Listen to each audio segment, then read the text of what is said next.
Hey everyone, welcome back to my channel. Today I'm going to be testing out a brand new watercolor journal. I'm really excited about this one. I found this one on Blick's website, but you can also purchase them on Amazon. It's a 100% cotton watercolor journal by Shizen Design. It's made in India. And what's really cool about this is it's made from 100% recycled cotton fibers. So it is cotton, but it's also made from fibers from the garment industry. So sustainable, renewable, love that. I've been looking at some of the reviews online and it's kind of a mixed bag. So I'm just going to have to try this out and see what I think. You can purchase this journal in either a rough pressed or a hot pressed paper. I prefer cold pressed most of the time, but they didn't have that, so I went for the hot pressed watercolor paper. It's size 6 by 6 inches, so this wonderful square little book, and you can see it's got this beautiful little tie so you can keep it closed, and having a spiral bound journal is super nice. Now when you open it up, it's really great. You can see the inside page right here is made from that cotton paper, so you can paint the inside of your journal as well as the actual pages.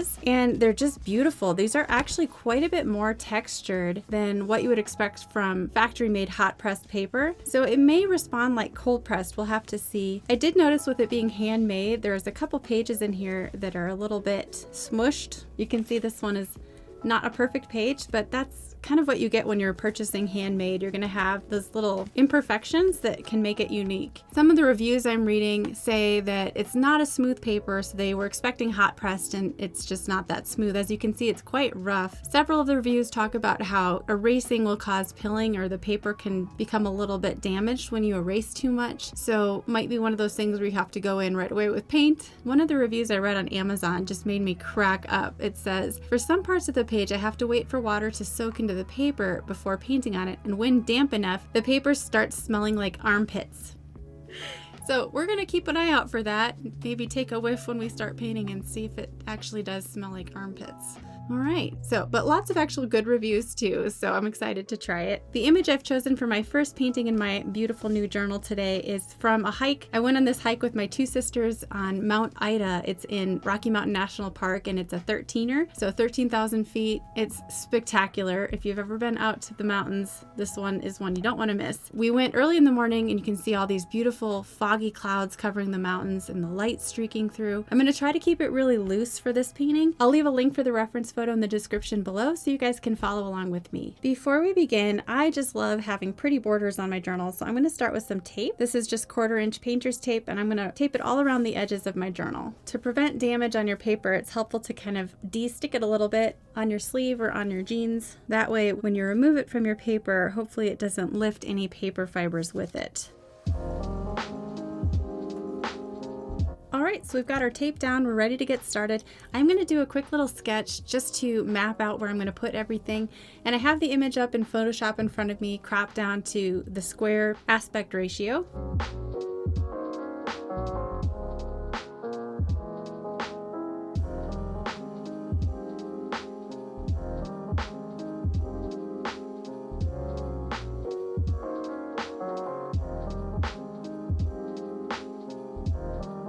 The first technique I wanted to test out on my new watercolor journal was the wet and wet technique. I'm using my Treckel size 8 synthetic round brush and wetting the whole top portion of the painting in the area of the sky. The first color I'm mixing up on my palette and applying to the sky is Core Phthalo Blue. I'm just gently dabbing it along the top of the paper and allowing a soft edge to form where the top of that cloud meets the sky. So far, the paper is working super well for the wet and wet technique, and I'm not having any trouble with the paper just absorbing it and letting it spread out and soften. Underneath the cloud, I add a darker shadow, mixing in a tiny bit of brown and violet combined with the blue to create those shadow shapes under the cloud. I do smell something when I hold it up to my nose, but it definitely doesn't smell like armpit. So that's good. Continuing on with the sky, I'm adding in some more shadow colors. All of the wet and wet is working really well, and the paper isn't drying out as fast as normal hot pressed paper, which I appreciate. Underneath this second cloud, which is in between the two sets of mountains here, I'm adding some purple in with my blue mixture and darkening it somewhat in value so that it sets it apart from the clouds behind.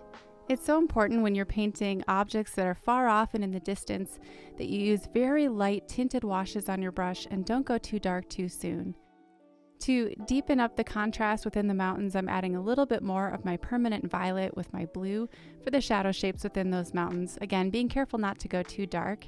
And then I'm testing out layers for the first time here, covering another layer of purple over the top of that one cloud in between the mountains, adding just a few tiny suggestions of detail.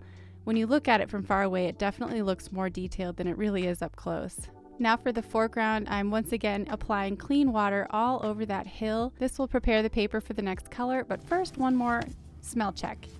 Nope, still not smelling armpit. The next color I'm going to use is Holbein Yellow Ochre. This is a really nice, beautiful, warm yellow that works so well for landscapes, and I'm using it as a base layer of color for the entire foreground. Everything else that I paint over the top is going to be darker in value. Next, I'm mixing up some Daniel Smith Hooker's Green with a little bit of the Permanent Violet to really darken it and almost bring it to a black value. This dark green works so well for these first trees that I'm painting in. These can be loosely painted using just a scrubbing motion of the brush. Start with the tip of the brush at the top and widen out your brush strokes as you work your way down the trees. I'm mixing in some more brown for the mountain in the background, and as you can see, it's really dark. We want the foreground to look like it's almost popping forward. Where I want it to be a little lighter in value, I can just gently scrape my brush across the surface.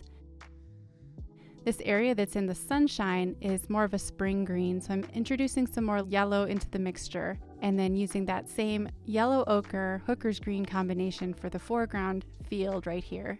For the pine trees in the foreground, I'm using a gentle side-to-side motion of the brush. I can see why some reviewers think this paper looks like it's a little bit rougher than hot pressed. It's definitely a lot more textured than I'm used to. For this tallest tree in the foreground, I'm mixing a combination of Permanent Violet and Hooker's Green for almost black. I tilt my board sideways and paint the long line for the center of the tree. From there, I can use a delicate stippling motion of the brush to paint these little branches. Sometimes it's helpful to paint the horizontal lines for the branches first, and then create tiny V shapes for the pine sprigs that are coming out from each branch. Make sure that they're not all uniform. Mix it up so that your brush strokes are a little bit different. You want it to look natural and not at all like a pattern. I'm bringing that dark color all the way down and painting in between some of those foreground trees, and then adding a second tree just to the left, filling in any dark shapes. Now with that same dark green color, I'm adding a second layer to the other trees in front of this mountain and allowing some separation in my bristles so that we can still see a glimpse of that lighter green underneath these darker brush strokes. This is giving the sense of depth and light and shadow within our painting, but you can see I'm not really being pedantic about the details. I'm just letting my brush dance and generally approximating the shapes of the trees that I'm seeing in the reference photo. I am more carefully painting on a few really crisp trees in the foreground. I think the trees in the reference photo are so beautiful, and I'm not really changing them much from the image. They also help break up that big space in the foreground and help the viewer's eye follow all the way around the entire painting. For one final test with this paper, I'm going to test out lifting. There's one little cloud that's coming in front of this mountain back here, so I'm wetting the paper and then grabbing a damp piece of paper towel and gently blotting to lift some of that paint right back out. The paper is working really well for this technique, and so far I haven't experienced any pilling or damage to the paper. I can guess that if you were to scrub a lot on the paper, it might lift some of the fibers up, so I would be careful with that. But overall, it's handling all of these layers and all of these techniques that I'm so used to using beautifully. I'm not having any issues with the paper disintegrating or anything like that. So I'm adding one more layer to the foreground and doing a little bit more lifting in this grassy area in the sunlight, and then dropping in some more yellow ochre to make it appear sunlit. Yeah, there we go.